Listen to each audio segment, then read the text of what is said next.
दिख जाती हो तो और भी ज्यादा सेक्सी लगती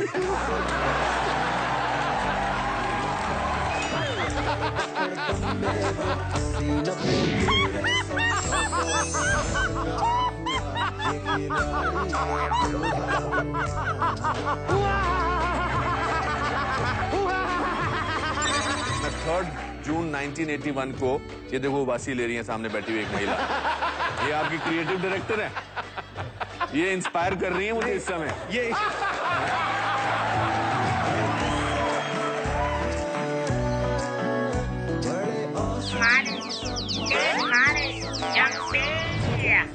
चलिए पहली बात तो जानना चाहता हूँ कि सामने आपने जानबूझ कर ऐसा इंसान दिखाया है?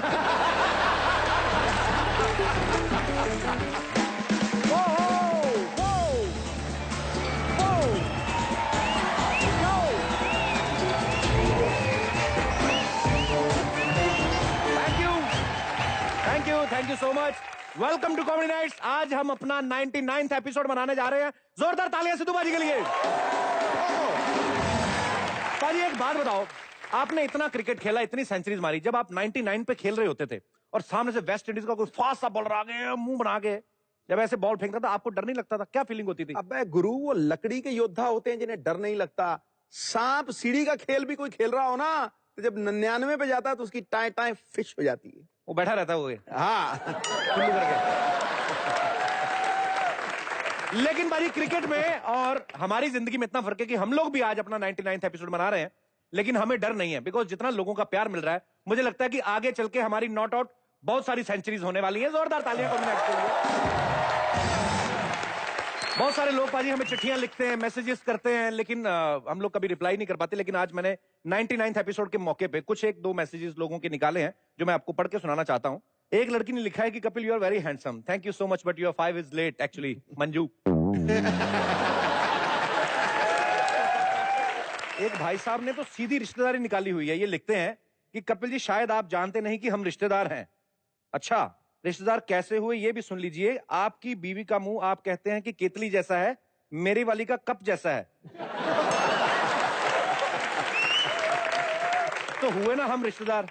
भाई साहब, आपसे एक ही इल्तिजा है, अगर आपकी बीवी का मुंह कप जैसा है और मेरी वाली केतली जैसा है, या तो मेरी केतली ले जाइए या अपना कप दे दीजिए। किसी एक का तो टी सेट कंप्लीट हो बाजी। नीतू जी फगवाड़ा से लिखती हैं, कपिल जी, मुझे बच्चन साहब वाला एपिसोड बहुत अच्छा लगा। थैंक यू नीतू जी। उनका गाना भी बहुत अच्छा लगा, प्लीज उन्हें दोबारा जरूर बुलाइए। थैंक यू सो मच आपके प्यार के लिए। और आपने जो 1 रुपया खर्च के मैसेज करके 5 करोड़ रुपए की फरमाइश की है। जोक सपाट, लेकिन हम कोशिश करेंगे बच्चन साहब को दोबारा इनवाइट करने की। ये मैसेज आया है लाहौर पाकिस्तान से हामिद मीर साहब का। ये लिखते हैं कि आप हमेशा कहते हैं कि आपको आपकी वाइफ अच्छी नहीं लगती। मैं लंदन में टैक्सी चलाता हूं और मुझे आपका शो बड़ा पसंद है और मुझे आपकी बीवी बड़ी अच्छी लगती है।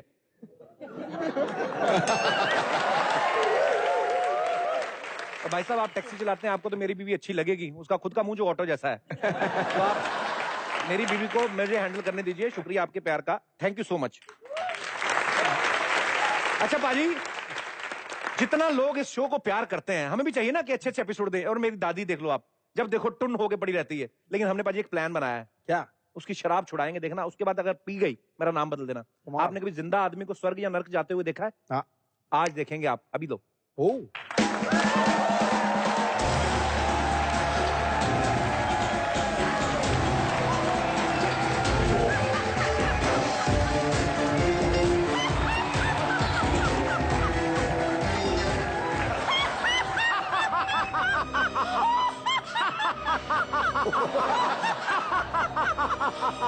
उठ बुढ़िया उठ। उठ, तेरे कर्मों का लेखा जोखा करने का वक्त आ गया। नरकों में आ गई। उठ।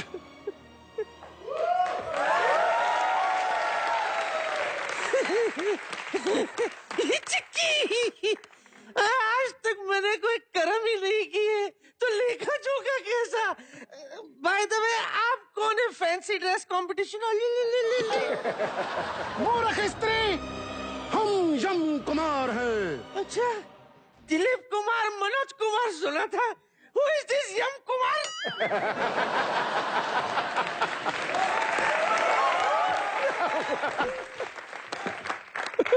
हम लोगों को उठाते हैं। बहुत अच्छा काम करते हो। मेरी बात सुनो, मेरा पोता ना बिट्टू, उसको रोज सुबह 7 बजे उठा दिया करो। सच्ची कह रही हूँ, मोया दोपहर के 1 बजे तक सोता रहता है, उसके बाद कहता है आधा दिन तो निकल गया, अब काम पे क्या जाओ, पापा जी का टुल्लू। अच्छा आगे दादी। युद्ध टपनी स्वास्थ्य कुटनी भूरवा भूरवा स्वाहा स्वाहा शकीरा शकीरा रिहाना रिहाना। कौन है ये लेडी, जरा ये तो बताना। I am Mrs Yam Kumari, ladies का डिपार्टमेंट मेरा है। और इसने संस्कृत में बोला है कि तुम्हें धरती से उठाकर हम ले आए हैं। अच्छा, धरती से उठा के मर चुकी हूँ। भूरवा स्वाहा अभिषेकम निगम धर्मस्य मार्या शारा पौआ मार्या। मारा शारा पौआ मारिया। ये क्या मारिया? पौआ मारिया क्या बोली इसने? मारा शौआ पौआ मारिया, इसका मतलब तूने पौआ पिया और मर गई। अच्छा, गंभीर गौतम गंभीर। क्या मतलब? मतलब गंभीर होकर मुझे सच सच बताओ, क्या वाकई में मैं मर गई हूँ? यस। बुढ़िया, क्या? हम तुझे वर्ल्ड से उठाकर लाए और तू वर्ड प्ले कर रही है। तू सच में मर गई है, सच में मर गई है तू। नहीं! हाँ, हे भगवान, ये सुनने से पहले मैं मर क्यों नहीं गई? अरे कम से कम मुझे ये तो बता दो कि ये सब हुआ कैसे? ए बुढ़िया, तेरा लिवर फेल हो गया था। क्या बकवास कर रही हो? 15 साल से बिट्टू फेल हो रहा है, तब भी मैं नहीं मरी, तो लीवर क्या चीज है? मैं तो कहती हूँ मेरा फिर से चेकअप कराओ। Please try to understand. जब तक मैं अपने पड़ पोते का मुंह नहीं देख लेती ना, मैं मर नहीं सकती। एक बार पड़पोते की खुशी में मैं 2 पैक लगा लूं, उसके बाद मुझे उठा लो। आई एम रेडी। दुष्ट बुढ़िया, दारू पीने की वजह से तू मरी है और अब फिर से तू दारू पीने के लिए कह रही है। You stupid idiot bloody fool. मैं हाथ जोड़ती हूँ, मुझे प्लीज नीचे भेज दो।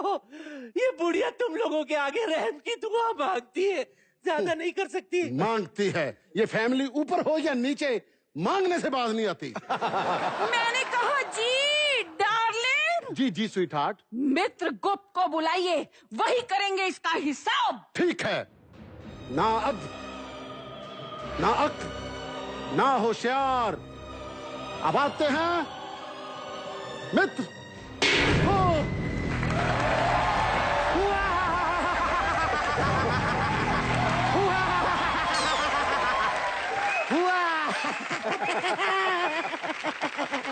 क्या हुआ? कुछ नहीं, एक हंसी वाला चुटकुला आया था। मूर्ख, मुझे क्यों जगाया इतनी अर्धरात्रि में? क्यों उठाया?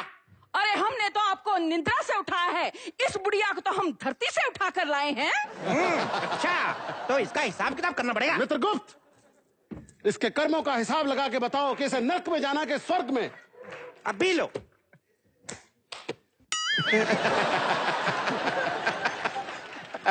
जब तक वाईफाई कनेक्ट नहीं हो रहा, हे नश्वर बुढ़िया, तुम बताओ तुम पृथ्वी पे क्या करती थी? मैं सोशल वर्कर हूँ, सोशल सर्विस करती हूँ, मगर मतलब लोगों को मरने से बचाती हूँ। ये झूठ बोल रही है, ये बहुत दारू पिया करती थी, इसीलिए मेरा यम्मू डार्लिंग इसे उठा लाया। जरा झूठ बोल दिया।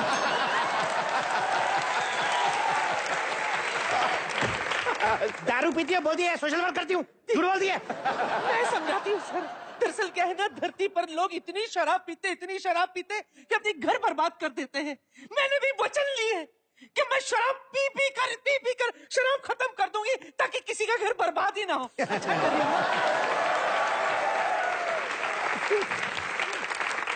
इसके कर्मों के हिसाब से इसे नरक भेजे ना भेजे, लेकिन ये जो चुटकुला सुनाया ना, इसको नरक भेजने भेजने। काम करो, बड़ा वाला पतीला लो, 20 लीटर तेल डालो, बुड्ढी का एक ही बड़ा साला पकौड़ा निकालो, इसका पकौड़ा निकाल के राक्षसों को चटनी के साथ खिलाया जाए। तुम्हें शर्म नहीं आती?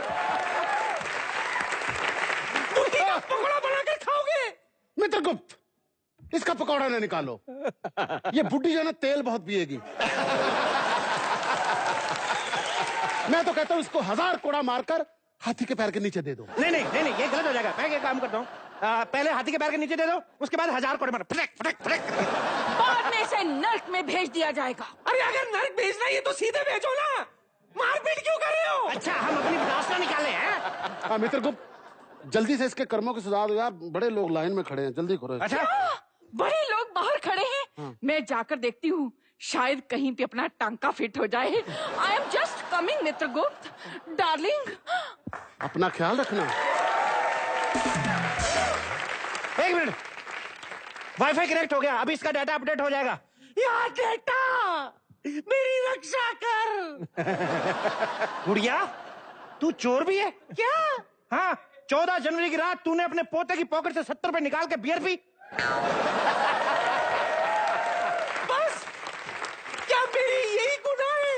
तेरा गुनाह चाहे छोटा है, लेकिन पोते के लिए कितना बड़ा गुनाह है। एक काम करो, इसके पकौड़े रहने दो, वो लगा के ना स्टैंड, इसका बारबेक्यू बनाओ। इसको सख्त से सख्त सजा दी जाए। मैं तो कहता हूं कि सबसे पहले स्वर्ग और नर्क की अप्सराओं को बुलाकर डेमो दिया जाए, ताकि इसको पता चले किसने जाना कहां है। God idea. स्वर्ग और नर्क की अप्सराएं हाजिर हो।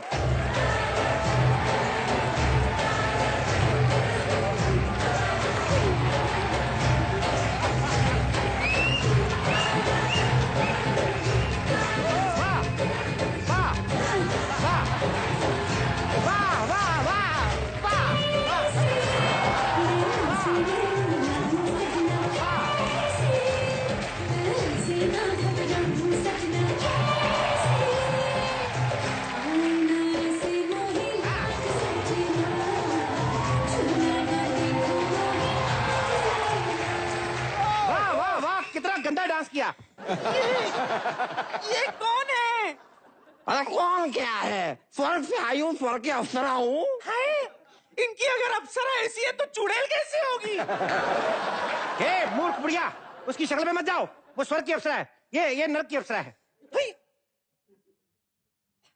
ये वाली आइटम तो ठीक है, इसे कैसे नर्क का अप्सरा बना दिया आप लोगों ने? इसे सजा मिली है, इसके पिताजी बहुत बड़े राक्षस थे।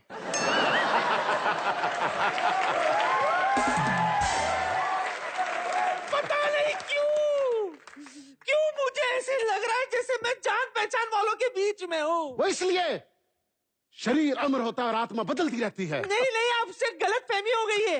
आत्मा एक होती है, शरीर बदलती रहती है। बुढ़िया एक तो मर गई, ऊपर से गलत सिलेबस झाड़ रही है। एक काम करो,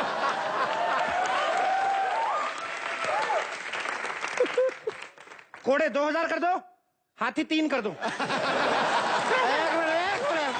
अरे कोड़े और हाथी को छोड़िए, मैं ये पूछ रही हूँ कि इस बुढ़िया के साथ क्या करना है? इसे नरक में फेंकना है या स्वर्ग में? अरे जहाँ भी फेंकना है उससे पहले मुझे कम से कम ये तो बता दो कि स्वर्ग और नर्क में फर्क क्या होता है। अप्सराओ, अपने मधुर कंठ से इस बुढ़िया औरत को बताओ कि नर्क और स्वर्ग की सुविधाओं में क्या अंतर होता है। टेल मी प्लीज टेल मी।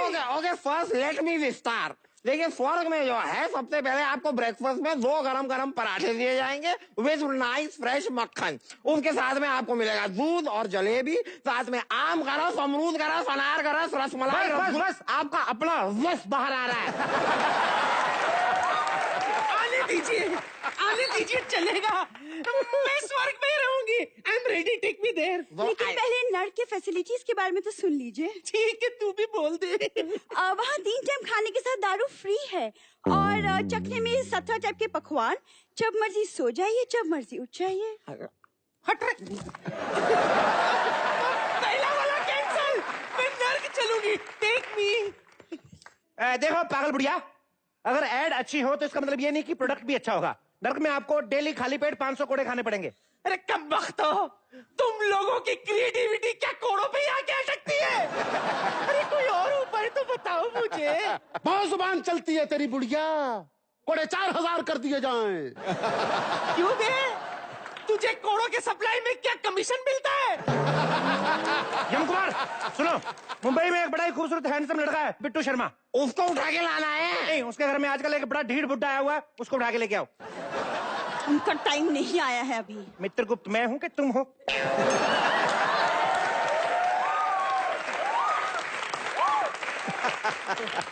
मित्र गुप्त, क्या है? वो बुड्ढा बहुत ढीठ और बेशर्म है, जल्दी आएगा नहीं। अरे तो मुझे साथ में लेके चलिए, ऐसे ठुमके मार मार के मार दूंगी उसे।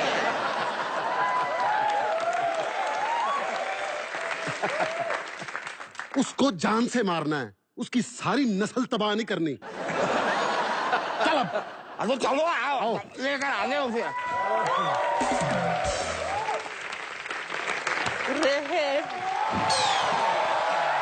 अरे भाई, यहाँ से मच्छर मारने वाली गाड़ी गई है क्या? बड़ा धुआं रखा है यहाँ पे। हाय, ये फटीचर तो मेरी बहू का बाप है। यमकमारी से बड़ी जल्दी ले आया। जो ज्यादा पापी होते हैं उसे हम बुलेट ट्रेन से मंगवाते हैं। क्या मैं मर चुका हूँ? हाँ और ये दादी भी मर चुकी है? हाँ, यू बोथ आर डेड।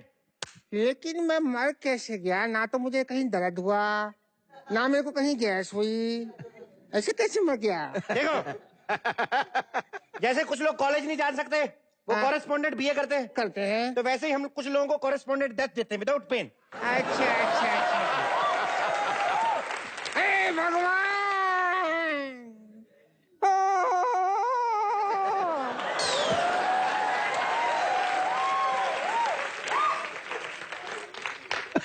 मार दिया। इन्फॉर्म तो करना चाहिए था। अरे भाई, इंसान के कोई सपने होते हैं, मेरा आखिरी सपना तो रह गया। क्या सपने थे आपके? अरे सपने थे नहीं, बस एक ही सपना था। क्या? कि मेरे दामाद के हाथ में मैं कम से कम उसका कमाया हुआ एक नोट तो देखूं। 10 रुपए का नोट देखते ही हैरानी से मैं वैसे ही मर जाता। एक्सक्यूज मी, एक बात कहूँ आपसे। क्या? मुझे अपने मरने का इतना दुख नहीं है जितनी खुशी इसके मरने की है। अच्छा हो गया मर गया मरदूद। अब मेरी एक ख्वाहिश तो पूरी कर दो। क्या? आप मुझे सिर्फ इतना बता दो कि आप इसे स्वर्ग में भेज रहे हो या नर्क में? क्यों?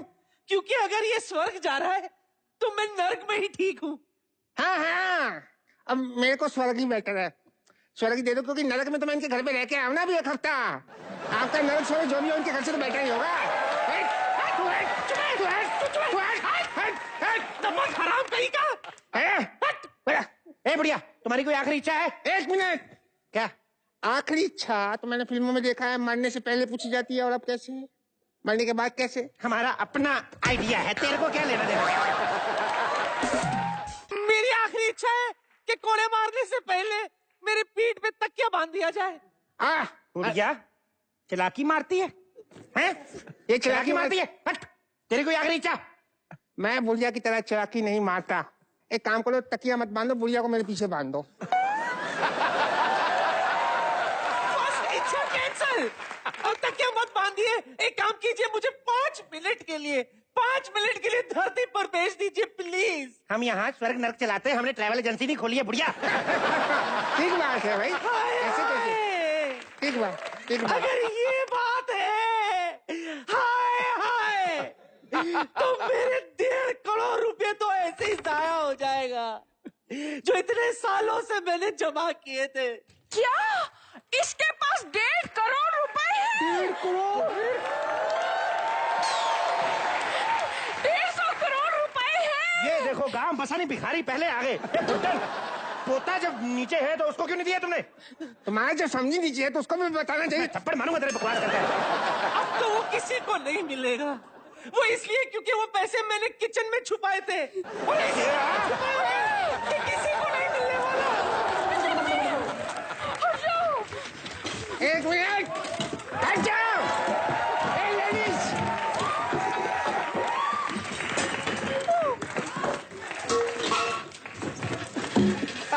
ये 1.5 करोड़ रुपया है। ये ले 50 लाख, ये 50 लाख। ये क्या है 1.5 करोड़ रुपया? कहाँ 1.5 करोड़ रुपया? पता है मुझे 1.5 करोड़ रुपए है नहीं। कमीना कहीं का मुझे उल्लू बना रहा था। हाँ? बिट्टू शर्मा, ये मत भूल कि तूने मुझे पैदा नहीं किया, मैंने तेरे बाप को पैदा किया, समझा?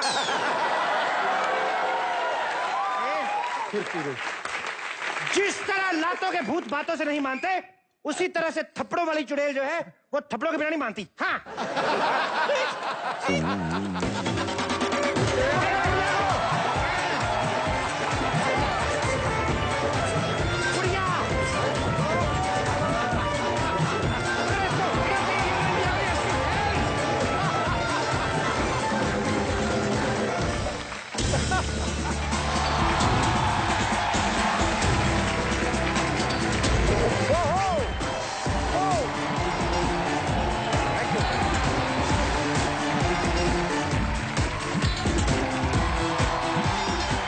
Welcome to comedy nights. बाजी, हाँ जी, कहते हैं कि अगर इंसान में सच्ची लगन हो तो वो कामयाब हो ही जाता है। कायनात और जीत अगर जाती है। सच्ची लगन के साथ साथ टैलेंट भी हो तो फिर तो सोने पे सुहागे वाली बात है। हाय हाय। बाजी, आज हमारी मैगजीन के इंटरव्यू के लिए जो शख्स आने वाले हैं, उन्होंने अपनी लगन और टैलेंट के दम पे वो बुलंदियां हासिल की हैं जहां पे पहुंच पाना हर किसी की बात नहीं है। So please welcome one of the finest actor of our film industry, mister Anupam Kher.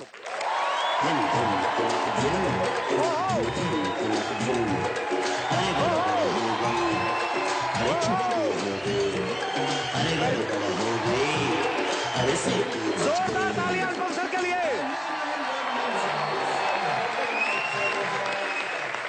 Anupam sir, आपका बहुत बहुत स्वागत है कॉमेडी नाइट्स में। Sir thank you Kapil, thank you very much. बहुत दिनों से आना चाहता था मैं भी। सर, हम भी बहुत दिनों से आपका इंतजार कर रहे थे, लेकिन आप अपने शो में बिजी थे। जी सिद्धू भाजी, आप हमेशा कहते थे ना, ओए गुरु ओए गुरु। सो मेरे आज गुरु आए एक्चुअली, क्योंकि जिन्होंने फिल्म फेयर में कॉमिक एक्टर के तौर पे 5 बार फिल्म फेयर जो है हासिल किया, तो मेरे तो ये गुरु हैं। जोरदार तालियां अनुपम सर के लिए। ओ गुरु, भाग्य फिल्मी दुनिया में सबका देर सवेर बनता है जी। कोई यहां अनमोल हीरा तो कोई राख का ढेर बनता है, और जिसने जीते हों अपने हुनर से कामयाबी के आसमां, जमाने में वही अजीम फनकार अनुपम खेर बनता है। इसमें कोई शक नहीं है बाजी, बिल्कुल सही फरमाया आपने। अनुपम सर, कैसे हैं आप? सेंसेशनल। सेंसेशनल। हालांकि ये सवाल ही मेरा पूछना गलत था, क्योंकि मैं जब से देख रहा हूं अनुपम सर को 30 साल से बिल्कुल वैसे के वैसे ही हैं। अरे आपका मतलब जब मैं 25 साल का तब भी 55 का लगता था? ये क्या बात हुई? नहीं सर, मेरा कहने का मतलब कि आप आज भी 25 के लगते हैं। नहीं, ये गलत बात नहीं है। ऊपर की खेती उड़ी है। अनुपम सर, आपने फिल्म इंडस्ट्री में अपनी शुरुआत जो थी वो सारांश फिल्म से की थी जी। तो शिमला से जब आप एक्टर बनने के लिए निकले और सारांश में नोटिस किए जाने तक बीच का सफर कैसा रहा सर? बहुत लंबा, क्योंकि 19 साल की उम्र में मेरे बाल झड़ने शुरू हो गए थे जी। और फिर मैंने ड्रामा स्कूल चंडीगढ़ से कोर्स किया, फिर 3 साल का दिल्ली में कोर्स किया नेशनल स्कूल ऑफ ड्रामा से, फिर मैं लखनऊ पढ़ाने गया। अच्छा। वहां तक तो ठीक था क्योंकि पढ़ाई करता जा रहा था। फिर मैं 3 जून 1981 को मैं बॉम्बे में आया। अच्छा जी। तो ये तो बड़ी डिग्निफाइड सेक्सी लुक है, पर जब आदमी नया नया गंजा होता है तो आधे बाल यहां से जाते हैं, आधे बाल यहां से जाते हैं, और मैं बहुत पतला था। I was so thin that I could see through a keyhole with both my eyes. तो यहाँ काम ही नहीं मिलता था। लोगों को आदत थी बालों वाला हीरो चाहिए, जिसके और एक्टिंग हो, ये एक्टिंग आती ना हो तो चलेगा, लेकिन बाल जरूर होने चाहिए। तो ये 3 साल ऐसे निकले। 3 साल मतलब बहुत होते हैं। ओके। किसी ने कहा कि विग लगा के घूमा करो, किसी ने कहा कि फोटो अच्छे खिंचाओ, और मुझे यहाँ याद है, मैं एक सोहनलाल कंवर जी करके एक डायरेक्टर थे। ओके। तो उन्होंने मुझे 3 महीने के बाद बुलाया कि आज मेरे ऑफिस में आ जाओ। तो मैं अपने फोटोग्राफ्स लेकर ऐसे शर्ट्स में डालता था, और बारिश पड़ती थी तो ऐसे चल के जाता था। तो थिएटर के फोटोग्राफ थे मेरे पास। तो फाइनली मुझे सोहनलाल कंवर जी वो किसी के साथ बैठे थे और बार बार अपने फोटो उनको दिखा रहे थे, मैं देख रही थी, और बार बार अपने मेरे फोटो देखकर साथ वाले को कह रहे थे, राम केलकर करके राइटर थे। अच्छा। अरे देखो जी, अरे देखो जी बाजी, अच्छे एक्सप्रेशन देखो। तो मैंने कहा यहां से तो मैं मेन रोल लेके निकला ही निकला। हाँ। उसके बाद बोलते हैं, तू तो ठीक है, जो तो तेरे पीछे लड़का खड़ा ये कौन है? मैंने कहा जी ये मर गया लास्ट महीने।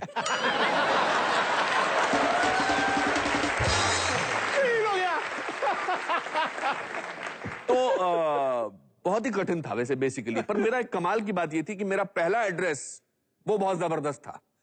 जब मैंने बॉम्बे शिफ्ट किया तो मेरा पहला एड्रेस था, मेरी मकान मालकिन धोबन थी जी, और हम 3 लोग 4 लोग एक ही कमरे में रहते थे। बट मेरा एड्रेस था अनुपम खेर, 2/15 खेरवाड़ी, खेर नगर, खेर रोड, बांद्रा ईस्ट। क्या बात है। ये आपने जानबूझ के वो जगह पे आपने मकान लिया था? नहीं नहीं, बिल्कुल जानबूझ के लिए नहीं। जिसके लिए मैं यहाँ आया था उसने मुझे कहा था कि तेरे को फ्लैट देंगे, मगर जब मैं रेलवे स्टेशन पे पहुंचा तो मुझे कोई लेने ही नहीं आया था। पर मेरा एड्रेस ये था। फिर मुझे लगा कि अब मेरा एड्रेस ये है तो मुझे दुनिया की कोई ताकत नहीं रोक सकती। क्या बात है। तो जैसे आप कह रहे थे कि मैं जब मुंबई उतरा स्टेशन पे तो मुझे कोई लेने नहीं आया, तो आप किसको एक्सपेक्ट कर रहे थे कि आपको लेने आए? नहीं नहीं, मैं अपने जिसने मुझे नौकरी के लिए, मतलब क्या मतलब आपने आने से पहले किसी को इन्फॉर्म किया था कि मैं आ रहा हूँ? नहीं, मैं यहाँ एक नौकरी करने आया था। यहाँ पर एक एक्टिंग स्कूल था, उसमें मैंने ऐड पढ़ा था और उन्होंने मुझे कहा था आप यहाँ आइए, हम आपको बहुत तनख्वाह देंगे और घर देंगे रहने के लिए, तो उन्होंने हमारा स्टाफ आपको लेने आएगा। अच्छा। तो जब मैं आया तो वहाँ कोई लेने नहीं आया। वो आपके साथ ही एक्टिंग कर गया? मेरे साथ ही एक्टिंग, मतलब फिर मेरे एक दोस्त है सुहास खांड के, उनके घर पे मैं ठहरा और बाकी लोगों के घरों को भी एग्जॉस्ट कर दिया था। इनफैक्ट मेरे राजदान मेरे दोस्त थे, उनके घर जाता था। तो 1 साल तक तो सब लोग अच्छे तरह से बिहेव करते थे। फिर उसके बाद उनको लगने लगा ये तो रोज आ जाता है शाम को खाना खाने या पैसा मांगने। फिर वो दूर से ही देखते थे, आ गया आ गया आ गया। तो फिर वहां रहा मैं। फिर उसके बाद एक और जगह थी शास्त्री नगर। एक और अच्छा किस्सा सुनाता हूँ आपको। मेरे लखनऊ के दोस्त थे प्रमिल खन्ना, जो हमारे, उनको उनके पिताजी ने सिर्फ एक साल का टाइम दिया था। अच्छा। कि तू एक साल स्ट्रगल कर ले और अगर तेरा कुछ नहीं हो तो वापस आ जाना। अच्छा। तो पंखा वो लेके आया था, उनकी इलेक्ट्रिक की दुकान थी। तो एक दिन जून जुलाई के महीने में मैंने देखा प्रमिल पंखा उतार रहा है। अच्छा। मैंने कहा पंखा क्यों उतार? कहता मेरा साल पूरा हो गया। हमने उसके पांव पड़ लिए कि तू पंखा छोड़ के जा। और हम और भी सोते थे। एक दूसरा हमारे पास पंखा था, जो पंखा टेबल फैन होता है ना। हाँ। तो हम रात को सोते थे तो वो खड़खड़ खड़खड़ करते थे। तो तीनों हम जो सोते थे ऐसे सोते थे।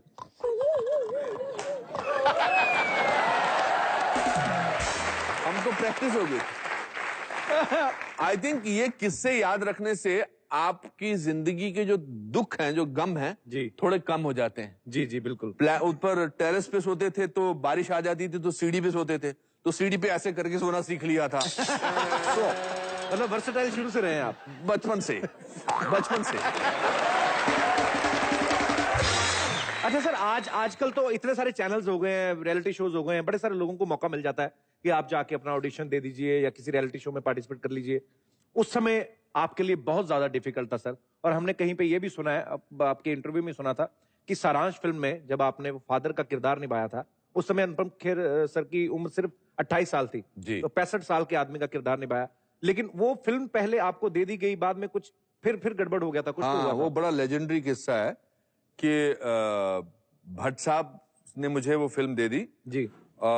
मैंने 6 महीने उस पर काम भी किया और फिर मुझे 10 दिन पहले शूटिंग हमारी शुरू होनी थी 1 जून 1984 को। ओके। और 20 दिसंबर 1983 को मेरे एक दोस्त ने फोन पर बोला कि मैंने सुना है तू वो रोल नहीं कर रहा है। अच्छा। तो मैंने कहा ऐसा कैसे? तो मैंने भट्ट साहब को फोन लगाया। मैंने कहा भट्ट साहब, मैंने सुना कि वो रोल संजीव कुमार कर रहे हैं। जी। तो भट्ट साहब ने बड़े कैजुअली बोला, हाँ यार, वो राजश्री प्रोडक्शन वाले जो हैं वो किसी एस्टेब्लिश एक्टर को चाहते हैं, तो तुम न्यू कमर है, तुम दूसरे बुढ़े का रोल कर लेना। अच्छा। फिर मैंने सोचा यार, मैंने 3 साल मैंने यहाँ गुजारे, मैंने सड़कों की खाक छानी, मैं रेलवे प्लेटफॉर्म पे सोया, बीच पर सोता था मैं। अगर ये आदमी मेरे साथ धोखा कर सकता है तो मुझे इस शहर में रहना ही नहीं। अच्छा। मैं वापस चला जाऊंगा शिमला या कहीं जहां मैं टीचर बन जाऊंगा। पर मैंने सारा सामान पैक कर लिया अपना, सिद्धू साहब। और फिर मुझे लगा कि मैं एक बार जाने से पहले भट्ट साहब को बोल दूं कि आप हैं क्या। अच्छा। तो मैं टैक्सी लेकर सारा सामान अपना रख कर गया और ऊपर उनके घर पर गया और मैंने उनसे कहा कि आपने वाकई संजीव कुमार साहब को लेने की सोच ली है? तो उन्होंने कहा हाँ क्या है कि सेलेबल एक्टर है, तुम अभी नए न्यू कमर हो। मैंने कहा मैं तो 6 महीने से आपके इस रोल पर काम कर रहा हूं। और फिर मेरा जो है धैर्य का बांध टूट गया। फिर मैंने उनको गालियां दी, मतलब वो मैं टेलीविजन पे नहीं बोल सकता, मतलब ऐसी गालियां उनको नहीं। मैंने कहा मैं आपको श्राप देता हूं, मैं एक ब्राह्मण हूं, आपको मेरा श्राप लगेगा।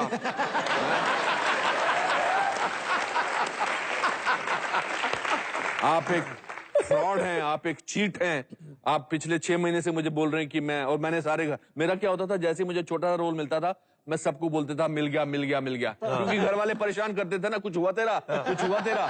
और मैं 6 महीने में तो मैंने पूरी दुनिया को इन्फॉर्म कर दिया था कि मैं आ गया हूं। फिर उन्होंने मेरा, अभी तो मैं हंस के बताता, पर उस समय रो रहा था मैं बहुत। रो रहा था, गुस्से में था, परेशान था। और फिर उन्होंने राजश्री प्रोडक्शन वालों को फोन किया और बोला कि इसने जो अभी मेरे सामने किया है, इसके बाद तो मैं ये फिल्म सिर्फ इसी के साथ बनाऊंगा। एंड एज दे से, क्या बात है।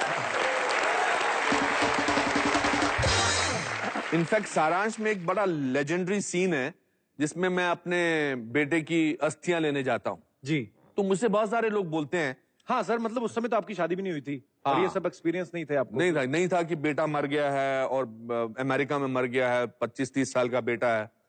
तो मैं, वो सीन मुझसे लोग बहुत पूछते हैं कि आपने कैसे वो जज्बात जी पेश किए, कैसे आपने वो आंख में आंसू लाए, और बड़ा डेस्परेट सीन था वो, एक बाप का जो अपने बेटे की अस्थियां लेने कस्टम ऑफिसर पे जाता है। तो मेरा जवाब ये है जो मैं आपको बताना चाहता हूं कि मैं भट्ट साहब को बोला, मैंने कहा भट्ट साहब, मैं इसकी रिहर्सल नहीं करना चाहता, आप कैमरा लगा के रखिए, मैं थोड़ी देर उधर देखता हूं, और जब मैं आपको ऐसे बोलूंगा तो आप कैमरा ऑन कर देना। और मैं जब इधर को मुड़ा तो मैंने ये सोचना शुरू किया कि अगर इस पिक्चर में तेरा कुछ नहीं हुआ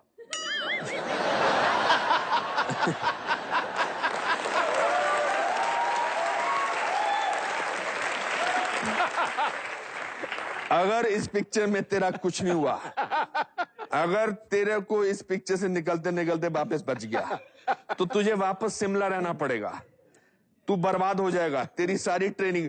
टीवी लेने नहीं आया हूं मैं, अपने मरे हुए बेटे की अस्थियां लेने आया हूं मैं। तो सारे जज्बात निकला। क्या बात है सर।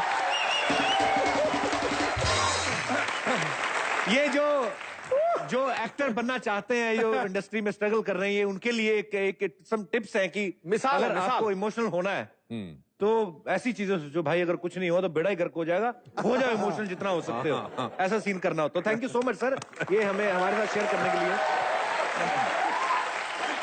अच्छा, वैसे अनुपम सर, आपको पर्सनली किस चीज को ज्यादा एंजॉय करते हैं? आप कोई कैरेक्टर करने में, या कॉमिक रोल करने में, या विलेन का किरदार करने में? कभी मुझे जर्नी बड़ी अच्छी लगती है। मुझे रोज सुबह उठकर मेकअप करना, शूटिंग पे आना, प्रोग्राम्स में आना, ये अपने आप में इतनी उपलब्धि है। बट ऑफ कोर्स कॉमेडी करना, लोगों को हंसाना सबसे बड़ा अच्छा लगता है। आजकल के जमाने में लोगों को हंसने का मौका कम मिलता है, तो इसलिए आप इतना अच्छा काम कर रहे हो पिछले इतने महीनों से कि आपने लोगों की जिंदगी में एक इतनी बहार लेकर आए हो, जिसके लिए हैट्स ऑफ टू यू। अरे thank you sir, thank you so much. तो सर के साथ हम ढेर सारी बातें करेंगे। सर आप प्लीज यहाँ पे विराजमान हो जाइए। जोरदार ताली अनुपम सर के लिए।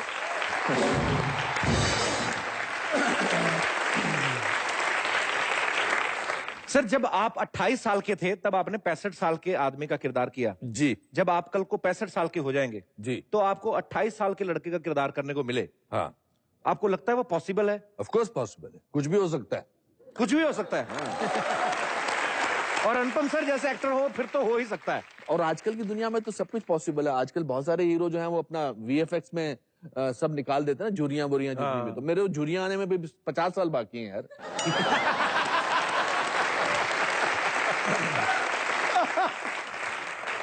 और सबसे बड़ी बात है कि जिनके बाल नहीं होते उनके झुर्रियां आती नहीं, यहाँ पर देख लो।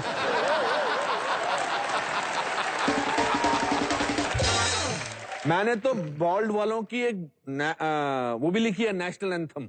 कैसे कैसे सुनाऊं? जी जी। ऐ मेरे बिछड़े बालों, फिर से उग आओ सालो, तुम पे मैं कुर्बान, जुल्म के पंजों में हूं, मैं भी अब गंजों में हूं, सर हुआ वीरान। फिर पास्ट के बारे में बोलते हैं, आंखों और माथे पे कैसे झट से गिर जाते थे तुम, जब बिछड़ते थे अदाएं कितनी बिखराते थे तुम। क्या बात है, क्या बात। सूना ये सर कर गए तुम तो कब के गिर गए, रह गए दो कान।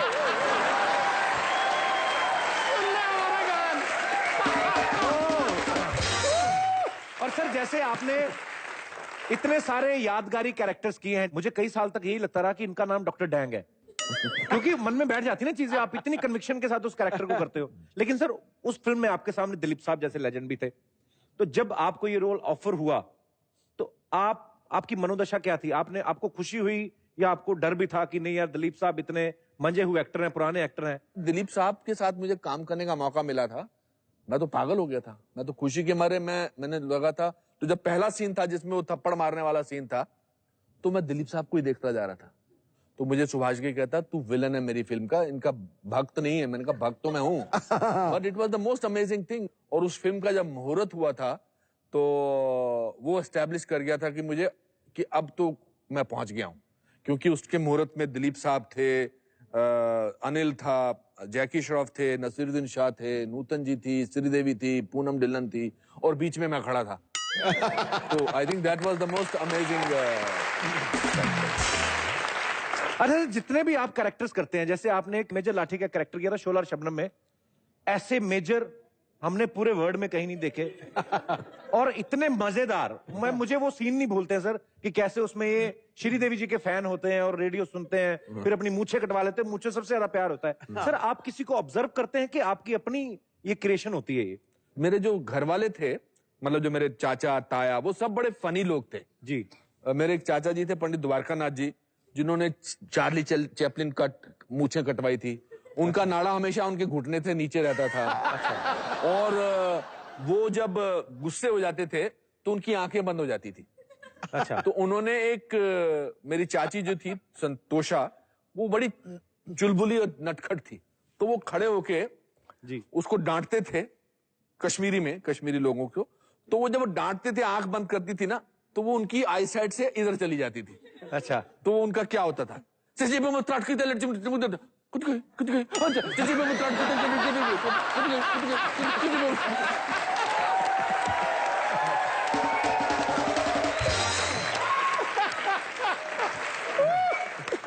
बात है सर। तो मेरे ख्याल से शायद इसीलिए लोग जो आपके कैरेक्टर के साथ इतना जुड़ जाते हैं, क्योंकि वो लोगों के बीच में से ही निकले होते हैं। बिल्कुल बिल्कुल बीच से निकले होते हैं। बड़ी ये अच्छी बात है सर, हमारे लिए, नए एक्टर्स के लिए ये बड़ी सीखने वाली बात है। सर किसी भी एक्टर की, या कोई बिजनेसमैन हो या कोई भी बड़ा आदमी जो स्ट्रगल करके आगे तक पहुंचता है, उनकी स्ट्रगल जो होती है वो इंस्पिरेशन बन जाती है नई जनरेशन के लिए। तो सर हम भी चाहते हैं कि आपकी जो स्ट्रगल है वो लोगों के लिए इंस्पिरेशन बने। तो आपको कितना स्ट्रगल करना पड़ा किरण मैम को बताने के लिए?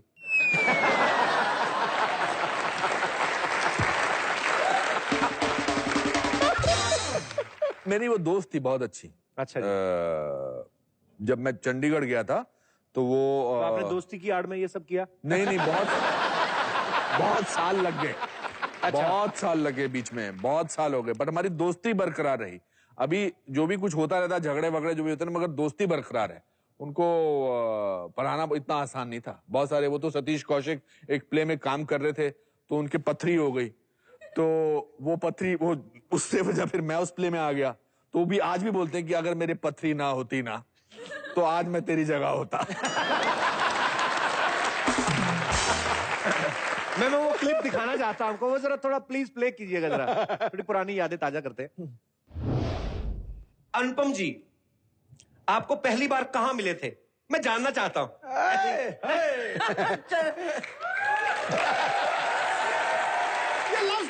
चंडीगढ़ में मिले थे, Chandigarh department of Indian theatre. वो शिमला से आए थे वहाँ थिएटर का कोर्स करने, और मैं भी वहां पर थी। मैंने अपनी एमए इंग्लिश लिटरेचर खत्म करके पंजाब यूनिवर्सिटी में, तो वहां पर आए थे। आंखों से बड़े मजेदार थे। अच्छा। हाँ, और सबको हंसाते रहते थे। बड़ा चलाक बंदा, हंसा के फंसा लेता।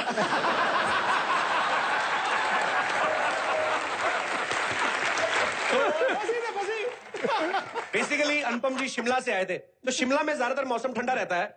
इनको देख के ही उनका काम खराब हुआ होगा।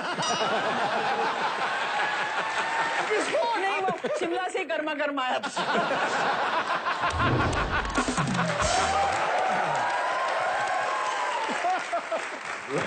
मैं सोचता हूँ कि अनुपम सर जहां पे बैठते हैं माहौल को अपने रंग में बदल देते हैं। किरण मैम भी ऐसी हैं, जब आती है तो हमें कभी लगता ही नहीं है। जब मैं पहली बार भी उनसे मिला था तो मुझे लगता है कि हम लोग बड़े पुराने जानते हैं। तो सर आपके घर में तो हंसी मजाक चलता रहता होगा अच्छा, आजकल तो। आओ रह लो 2-4 दिन हमारे यहाँ। अच्छा सर, एक और बात मेरे मन में थी।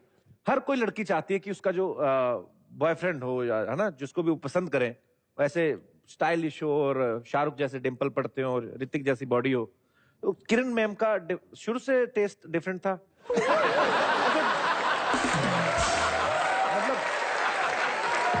देखिए, बड़ा शरारती है, बड़ा नॉटी बॉय है। क्या है कि उनको एक ऐसा इंसान चाहिए था जिसकी बॉडी भी और ब्रेन भी हो। तेरी अरे वाह, तो मेरे ख्याल से मैं दोनों ही डिपार्टमेंट में भगवान की दया से। क्या बात है सर, बहुत अच्छे, इसमें कोई शक नहीं है। नहीं, आपका मतलब कुछ और था। नहीं सर, मेरा आप मेरी बजाना चाहते थे। नहीं नहीं सर, सर नहीं गुरुदेव, कभी भी नहीं। अरे एक और क्वेश्चन सर। हाँ। किरण मैम अब तो एमपी बन गई है, मेंबर पार्लियामेंट है। पहले वो जैसी थी अभी भी वैसी है कि उनके बिहेवियर में कुछ चेंज आया, कुछ सीरियस हो गई थोड़ी? अरे मिलेंगी तो बता सकूंगा ना। अभी तक मिले नहीं? नहीं, कम में मिलना अभी। ये तो बेस्ट हो गया।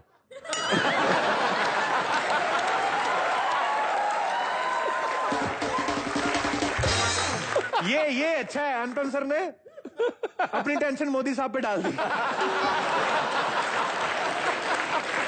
सिद्धू भाजी, अनुपम सर जैसे गिफ्टेड एक्टर बहुत कम होते हैं, शायद इसी कमी को पूरा करने के लिए इन्होंने एक एक्टिंग स्कूल भी खोला है, एन एक्टर परपेज। सो सर वहां पे किस किस्म की ट्रेनिंग दी जाती है? क्योंकि बीइंग एक्टर में मेरे को भी बड़ा कुछ मैं जानना चाहता हूँ, सीखना चाहता हूँ। मुझे लगता है कि हर इंसान में, या हर इंसान जो झूठ बोलता है, एक्टिंग कर सकता है। ओके। एंड मेरे हिसाब से ऐसा लगता है कि there is an actor in everybody, तो we can bring out the actor in you. क्या बात है, ये सही बात है। अरे एक अनुपम सर सामने आते, एक लाइव डेमो हो जाए सर, क्योंकि मैं आपको एक लाइन देता हूं सर। हाँ। लाइन ये है, आपको अलग मूड में बोलनी है। लाइन ये है कि तुम बारिश में भीग जाती हो हाँ। और भी ज्यादा सेक्सी लगती हो। अब इस लाइन को आपने दुखी होके बोलना है सर। अच्छा।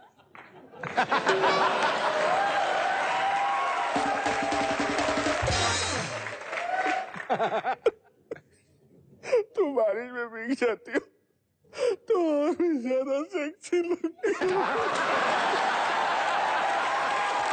क्या बात है सर, वंडरफुल। अगर इसी डायलॉग को सर गुस्से में बोलना तो? नहीं, बस मेरा टेस्ट खत्म। अच्छा चलिए ठीक है।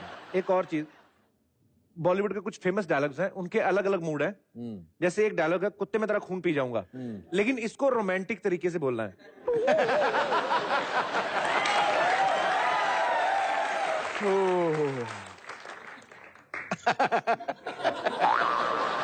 कुत्ते कुत्ते मैं तेरा खून पी जाऊं।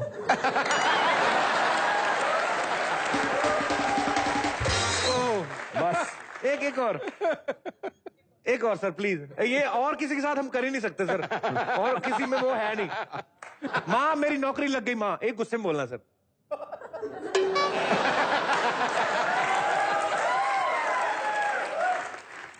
क्या कर रहे हो यार तुम? सर ऐसे ही, माँ मेरी नौकरी लग गई, नौकरी लग गई मेरी माँ।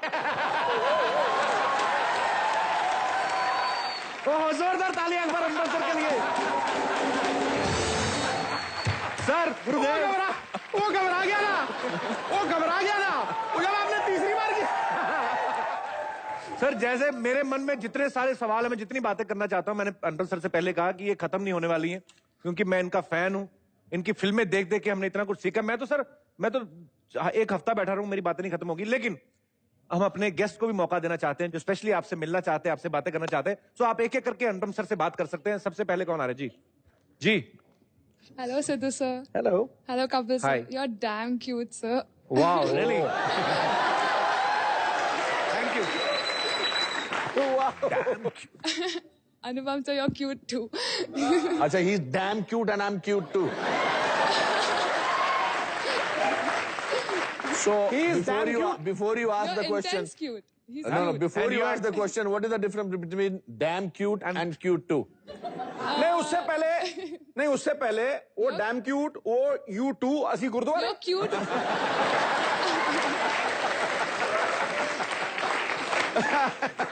Yes, tell me.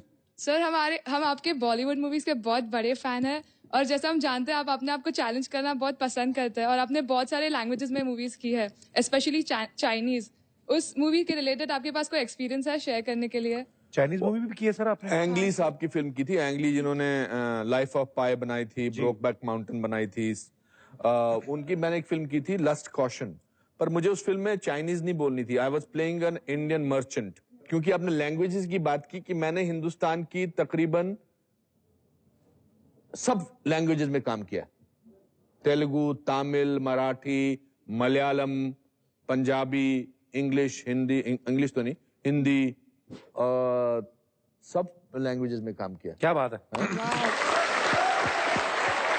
तो सर आप वो लैंग्वेज के लिए पहले प्रिपेयर करते हैं, फिर क्या करते हैं उसके लिए? नहीं सर, वो दूसरी लैंग्वेज नहीं, वो पीछे से एक प्रॉम्प्ट करता रहता है। अच्छा। मैं I am very bad at languages. तो फील तो समझते होंगे आप, किसका मतलब मुझे क्या है? डायरेक्टर समझा देता है।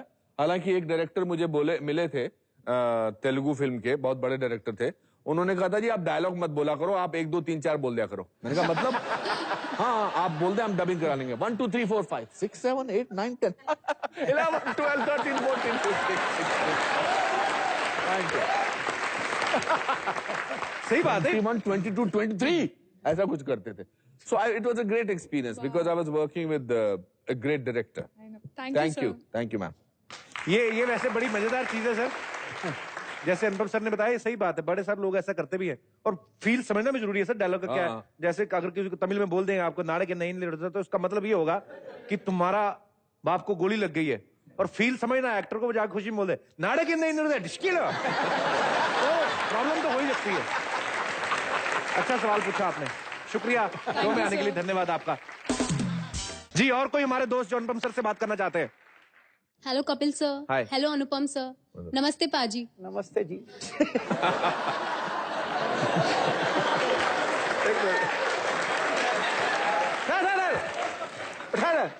पाजी का मतलब क्या होता है? तो फिर ठुनठुना बोला है तुमने?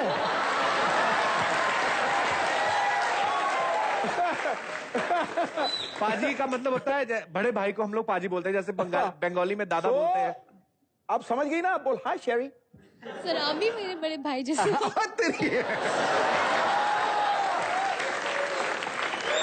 जी क्या नाम है आपका? सर मेरा नाम प्रियंका है। जी पूछिए। सर एक्चुअली मुझे आपसे एक एडवाइस चाहिए थी। सर मुझे एक्टिंग का बहुत शौक है और मैं एक्टिंग की फील्ड में बहुत आगे जाना चाहती हूँ, बट मेरी एक प्रॉब्लम है कि मेरी फैमिली कम सपोर्टिव है इसके लिए, और इस चीज़ की वजह से बहुत प्रॉब्लम्स आती है, और डैडी भी कम सपोर्ट करते हैं, फैमिली कंजर्वेटिव है। तो आप मुझे ये एडवाइस दे सकते हैं कि मुझे किन चीज़ों पे काम करना चाहिए और किन चीज़ों का ध्यान देना चाहिए? आपके पापा मम्मी क्या करते हैं, फादर क्या करते हैं? मेरे पापा सिविल कॉन्ट्रैक्टर है। अच्छा, आप शरारती हैं? हाँ। हाँ? अच्छा, कभी सीरियसली बोला अपने घर वालों को कि मैं? Yes sir. बोला तो क्या बोलते हैं? सर उनका यही प्रॉब्लम है कि आई एम अ गर्ल, और रात को लेट आना जाना, और ये भी करती हैं आप? सर नहीं, अगर इंडस्ट्री में तो ये सब होता ही रहता अच्छा है। अगर आप करेंगे Yes. तो एक काम करिए, आपका ऑडिशन भी लेता हूं मैं, और आप अपने इस कैमरा में देख के बोलिए पापा मुझे एक्टर बनने दीजिए, मेरा ये सपना है, इसे पूरा करने दीजिए। चलिए बोलिए, देख अभी पता लग जाएगा कितना। नहीं पूरा फील के साथ पूरा बोलना फील है। के साथ बोलना है। वो ही इज वेरी सीरियस। हाँ। पापा मुझे एक्टर बनना है, प्लीज आप मेरा ये सपना पूरा कर दीजिए। मैं प्रॉमिस करती हूँ कि मैं कोई गलत काम नहीं करूंगी। मुझे दिल से बहुत इच्छा है कि मैं एक एक्ट्रेस बनूं और आपका भी नाम ऊंचा करूं, और आपको एक दिन मेरे पे बहुत ज्यादा प्राउड फील होगा। बड़ा लंबे डायलॉग बोल दी, मैंने तो 2 डायलॉग बोले बोला। तो अभी जैसे अनुपम सर ने बोला आपको ना, पूरा फील के साथ, अभी तो यहाँ पे फिर भी थोड़ा, वहां पे थोड़ा आलाप वगैरह भी ले लेना कि पापा मुझे फिल्मों में जाने दो। थोड़ा भगवान आपके सारे सपने पूरे करे, लगे रहिए शिद्दत के साथ। पापा को कन्विंस करिए, और उससे ज्यादा बड़ी बात है अपने आप को कन्विंस करिए। जब आप अपने आप को कन्विंस कर लेंगे, पापा अपने आप हो जाएंगे। Good luck for your future. Thank you. Thank you sir. और कोई हमारे दोस्त जो अनुपम सर से बात करना चाहते हैं? अरे नहीं, अब कपिल जी सर, मैं सिर्फ आपसे थोड़ा मिलने आया हूँ, आपकी पूरी फैमिली से मिलने आया हूँ, तो जरा फैमिली वालों से बुलवा लो, उनसे भी सवाल जवाब करता हूँ। फैमिली ढीठ है सर, छोटी तंग करेंगे आपको। अरे नहीं, तुमने इतनी देर से तंग नहीं किया तो वो क्या तंग करेंगे? वो थोड़े ज्यादा बदतमीज सर। मैं अपने दर्शकों को भी एक बात बताना चाहता हूँ कि अनुपम सर आज बड़े खास मौके पे यहाँ पे आए हैं। आज हमारे शो ने 99 एपिसोड्स जो हैं वो कंप्लीट कर लिए हैं। मैं फैमिली को पक्का सर, आप श्योर है? बुला लीजिए मुझे अच्छा, मेरे को आजकल वैसे भी मैं एक शो कर रहा हूँ, अनुपम खेर शो, जी, कुछ जी, भी जी। हो सकता है, तो अच्छा लगेगा मुझे सवाल जवाब करना उनसे। ठीक है सर, आप कहते हैं तो मैं बुला लेता हूँ। डरो मत, मैं आई हैंडल इट। दादी, मंजू, क्या है? क्यों चिल्ला रही है? क्या हुआ? Hello Anupam sir, how are you? Hello ji. ऐसे नहीं, ऐसे।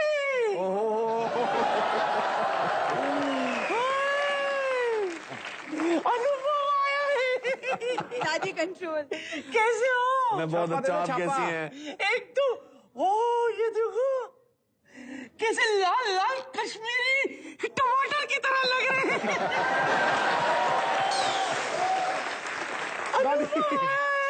कश्मीरी सेब तो मैंने सुना था, कश्मीरी टमाटर की तरह लग रहे हो, ये मैंने पहली बार सुना। खैर ये बताओ, मेरी सहेली किरण कैसी है?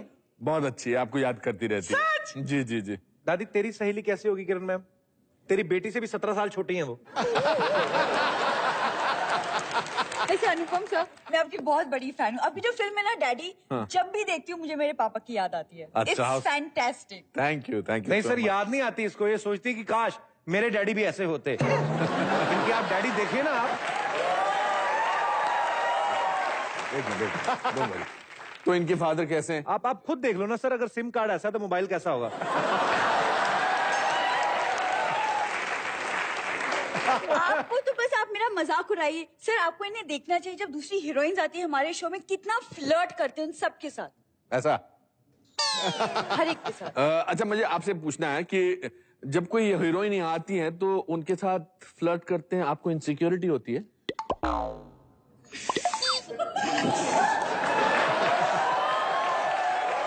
सर इनसिक्योरिटी वहां पे होती है जहां पे आपके लेवल का कोई हो, तो आपको लगे कि नहीं शर्मा यार, ये वो कहाँ दीपिका पादुकोण के बीच में बड़े बड़े होट लेके आ रही थी, ये कोई इनसिक्योरिटी नहीं सर। आप बैठ जाइए सर, ये इनको अच्छा, तो आप खड़े इधर आ रहते- जाइए। मैं एक बात पूछना चाहता हूँ आपसे। बैठिए, बैठिए सर, मंजू, मंजू? ये आपको क्यों आप इनके होंठों के पीछे पड़े? अच्छे तो होंठ हैं इनके, इतने बड़े क्या? बार बार हर एपिसोड में आप बोलते हैं बहुत बड़े होंठ हैं। नहीं सर, आप आए तो इसने अंदर किए हुए हैं ऐसे। बैठिए बैठिए। क्या बैठूं? इसी तरह ये दोनों आपस में झगड़ते रहते हैं अनुपम। इसी चक्कर में आज तक पोता पोती का मुंह देखने नहीं मिला मुझे। अंदर करती है, बाहर करती है, व्हाट इज दिस? देखिए, अगर आपने इनकी बेटी की शादी अगर आपने टाइम पे करवा देती तो आपको आपकी नाती या नाता मिल जाता। और वैसे भी सर ये कहाँ ध्यान देती है अपनी बेटी की शादी पे? इसका ध्यान तो दूसरों की पप्पियां लेने में लगा रहता है। सही लगा लगा के कहा। छापे। अभी भी मेरा ध्यान वही है। और आज तो इतना बड़ा कारपेट एरिया मिला है मुझे, पता नहीं कितने छपेंगे। दादी 1 साल में 500 पप्पियां ले चुकी, अभी तक तेरा मन नहीं भरा है क्या? अच्छा, 1 साल में मेरी 500 पप्पियां गिन रहा है, और 5 साल में वो जो एक बार भी पप्पा नहीं बना उसका क्या?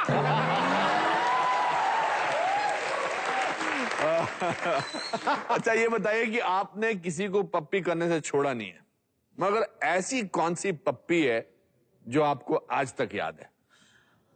एक्चुअली क्या है ना अनुपम, जिसे आइसक्रीम खाने का शौक हो ना, उससे फ्लेवर से कोई फर्क नहीं पड़ता। आप प्लीज सर बैठिए। बैठिए। आप खड़े रहिए, आपको किसने कहा? नहीं नहीं नहीं नहीं इनको नहीं, आप बैठिए प्लीज सर। मैं बैठूं कि नहीं? जब ये बैठ गई है चुटकी, तू बैठ जा। बात करते तो मेहमानों के सामने कभी तो तमीज से बात किया करो मुझसे। लो एक और चीज करके आई, मैं आपको दिखाऊं। एक क्या? दो मिनट जरा। नहीं। वो खड़ी हो, 2 मिनट। नहीं। देखो, घर में खाने को कुछ नहीं है। बिट्टू 1 मिनट, ये सब चीजें क्या करवा के, ये टैटू देखो आप, ये दिखाओ जरा। अच्छा लगता है टैटू दिखाना जरा, मेरा मतलब। दिखाओ दिखाओ।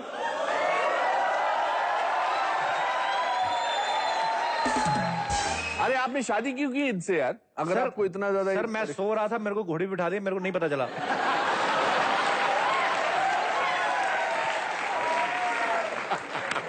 अच्छा, हाँ, वो तो मैंने तो देखा ही नहीं शादी से पहले, वो तो सीधा दादी फिक्स कराई।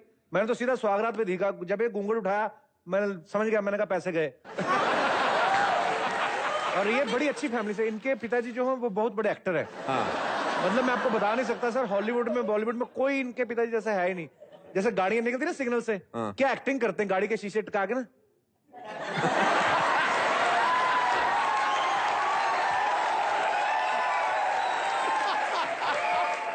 एक्चुअली क्या नहीं, ये जो कुछ भी कह रहा है ये गलत नहीं है। हाँ, इसका बाप है ही ऐसा। आपको क्या बताऊं, जब से शादी हुई है ना, मेहमान के नाम पे इसके बूढ़े माँ बाप ही आ जाते घर में। हाँ, पता नहीं नन्ना से मेहमान कब लाएगी ये। एक नन्ना सा मेहमान मैं अकेले बाजार से लाऊं, आप अपने पोते को कोई कुछ नहीं कहती? मैं क्यों कहूँ, तुम दोनों का मामला है, आपस में सुलझाओ। तुमसे तो बात करना बेकार है, मैं जा रही हूँ अंदर। एक मिनट दादी, आप ये आपकी दवाई के बारे में तो सारी दुनिया जानती है, आप इतनी शराब क्यों पीती हैं? Come on, Anupam. Now the whole world knows. I don't drink because of happiness. अच्छा। I drink because of helplessness. Okay. दारू के बारे में बोल के अब इतना सा तो लगाना ही पड़ेगा। Okay. मैं आती हूँ, आप नोश फरमाएंगे? नहीं, मैं ठीक हूँ, मैं ठीक हूँ। Sure? Yeah, Shall I get it for you? No, not at all.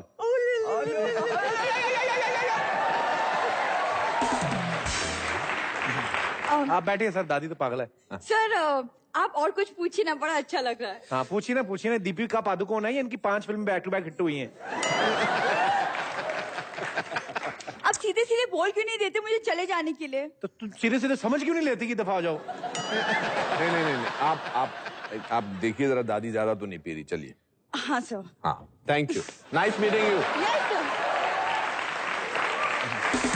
मैंने कहा था पाजी मत बुलाओ फैमिली को। अरे नहीं यार, तुम बहुत अजीब तरीके, ऐसे नहीं बात करते यार, बीवी है तुम्हारी, ऐसी बात नहीं है।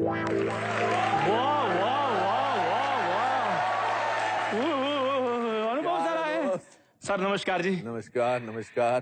कैसे हैं सर आप? बहुत अच्छा हूँ। चाय लायो? जी बिल्कुल। आपको किसने बुलाया? मालकिन ने बुलाया। उन्होंने कहा है कि चाय लेकर जाइए, अनुपम जी आए, उनको चाय पिलाइए। सर चाय लेंगे आप? ये तो खाली है भाई। सर आप इतने अच्छे एक्टर हैं, आप खाली एक्टिंग कर देंगे ना तो हमारी मार्केट में इज्जत बढ़ जाएगी कि हमारे घर में चाय होती है। बैठो राजू, मैं आपसे बात करना चाहता हूँ। अच्छा जी। नहीं,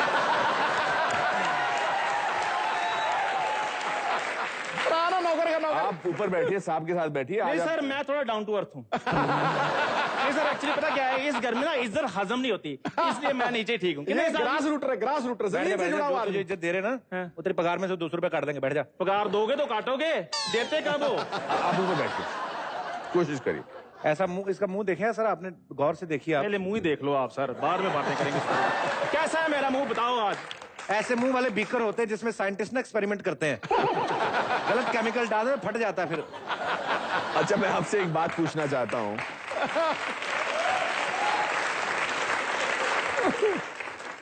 जी सर। चाय अच्छी है बाय द वे। आप इस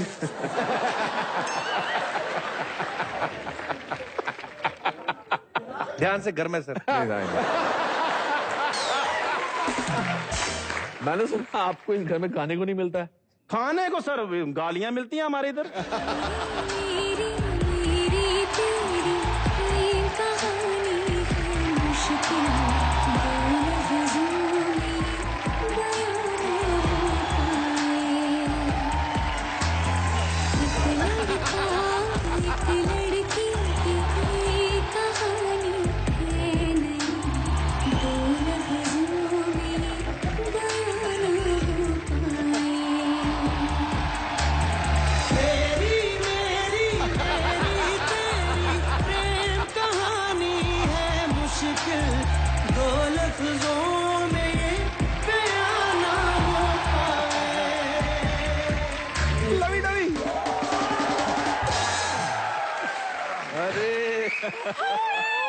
अनुपम जी।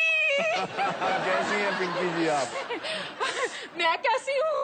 अब थोड़ी ज्यादा जवान हो गई हूँ। अच्छा पिंकी जी, हालांकि महिलाओं से पूछना नहीं चाहिए सवाल, मगर आपकी एज पूछ सकता हूँ कितनी है? 22 year old।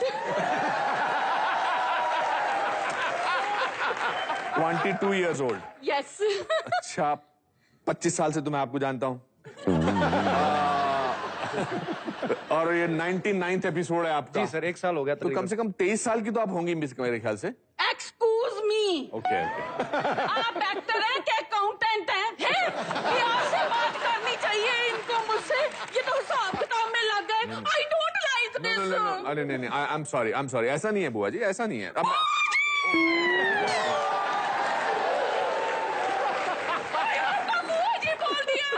नहीं। अन्नू, आपको पता नहीं है कि कितना प्यार करती हूँ मैं आपसे।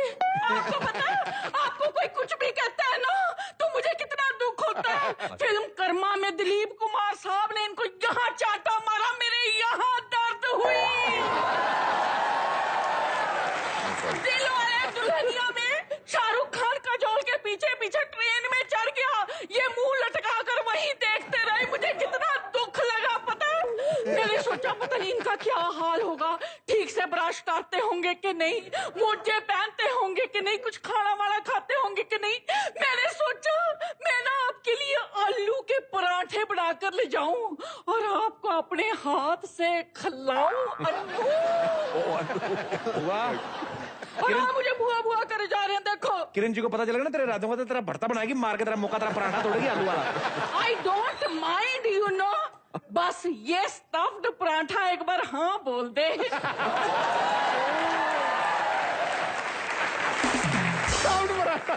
ओह माय गॉड, स्टफ पराठा। मैं तो ये देख के हैरान हूँ कि इस फैमिली के मेंबर को इतनी महंगी डिश का नाम आता है। मुझे एक फीलिंग हो रही है क्या कि आप दोनों का कुछ पक रहा है। जाने दो साहब जी, जाने दो। इस घर में 40 साल से कुछ नहीं पका, अब क्या पकेगा? फिर एक लॉजिकल बात ये आती है कि अगर इतने सालों से यहाँ कुछ नहीं पका तो तुम पगार किस चीज की मांगते हो? बाहर वाले जो काम करता हूँ उसकी। जैसे मोहल्ले वालों से गालियां खानी है, दुकानदारों से पिटना है। ये भी तो काम होते हैं कि नहीं? सिर्फ ये घर का ये काम थोड़ी होता है। देखा सिद्धू बाजी, मेरा दुख देखा नहीं गया भाई से। मुझे तेरे पे तरस नहीं आ रहा, फिर मुझे अपनी स्ट्रगल याद आ गई। कोई बात नहीं, लगे रहो बुआ से, लगे रहो, तुम्हारे भी दिन वापस आ जाएंगे, कोई बात नहीं।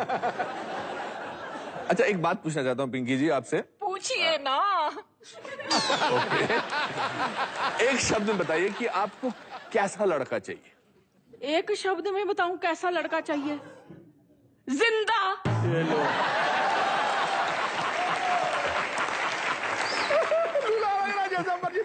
जिंदा? हाँ जी। तो मैं जिंदा भी हूँ और तकरीबन जवान भी हूँ और पैसे की कमी नहीं है। होल्ड ऑन, पकौड़े ताल ताल के ना तेरा मुंह गोभी के पकौड़े जैसा हो गया है। और जहाँ पे अनुपम जी खड़े हो वहां तुझे देखता कौन है? देख, मेरी तरह हॉट, सेक्सी एंड ग्लैमरस हैं और बाल भी इनका कोई सफेद नहीं हुआ।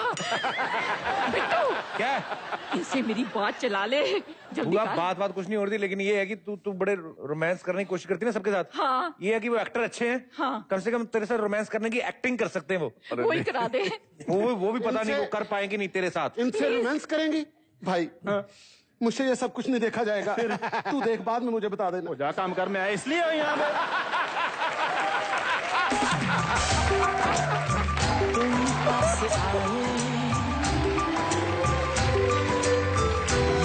मुस्कुराए तुम पास आए, यूं मुस्कुराए तुमने न जाने क्या सपने दिखाए। तुम पास आए, यूं मुस्कुराए तुमने न जाने क्या सपने दिखाए।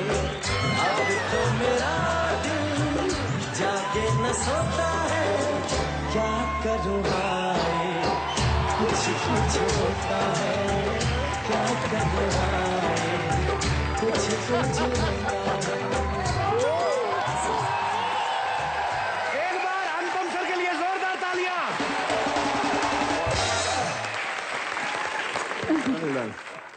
भाई आप अपने परिवार के बाकी सदस्यों को भी बुला लीजिएगा। जी सर। दादी मंजू।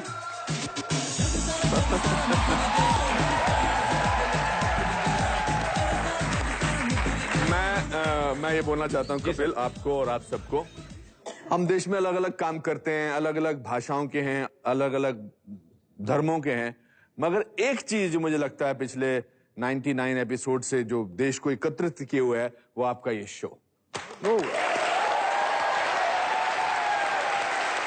आई थिंक इसकी जितनी तारीफ की जाए कम है। बहुत सारे लोग, मेरी माँ को ये शो सबसे ज्यादा पसंद है, और बाकी जितने भी लोग मुझे मिलते हैं, तो इसके लिए मैं आपको सलाम करता हूं, मैं आपको बहुत बहुत शुक्रिया अदा करता हूं, और